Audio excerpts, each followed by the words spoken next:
आगे बढ़ते हैं अगली बड़ी खबर। भारत में तुर्की का बॉयकॉट तेज हो गया है। मुस्लिम समाज के लोगों ने भी इसको लेकर नाराजगी जताई है। तुर्की को पाक परस्ती भारी पड़ेगी। तुर्की ने पाकिस्तान को सपोर्ट दिया था और तुर्की ने पाकिस्तान को हथियार भी मुहैया कराए थे। इसको लेकर तुर्की की मुखालफत देखने को मिल रही है और बॉयकॉट यहाँ पर शुरू हो गया है। तो भारत में तुर्की का बॉयकॉट तेज हो गया है। मुस्लिम समाज के लोगों ने भी इसको लेकर नाराजगी जताई। जो कि बताते चले आपको कि भारत और पाकिस्तान के बीच कशीदगी के दौरान तुर्की ने पाकिस्तान की मदद की थी और तुर्की को पाक परस्ती अब भारी पड़ रही है। तुर्की ने पाकिस्तान को सपोर्ट किया था और हथियार भी मुहैया कराए थे।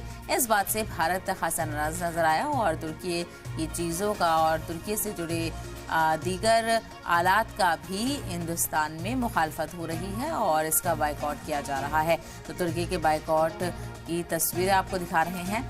भारत में तुर्की का बायकॉट तेज हो गया है और मुस्लिम समाज की तरफ से भी इसको लेकर नाराजगी जताई जा रही है।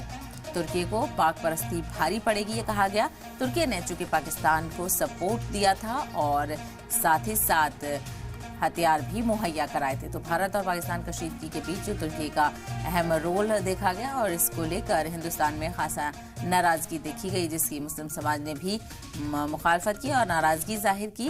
वाज़ेह हो कि तुर्की की तरफ से पाकिस्तान को सपोर्ट किया गया था और हथियार भी मुहैया कराए गए थे, जिससे भारत के लोग खासा नाराज नजर आए।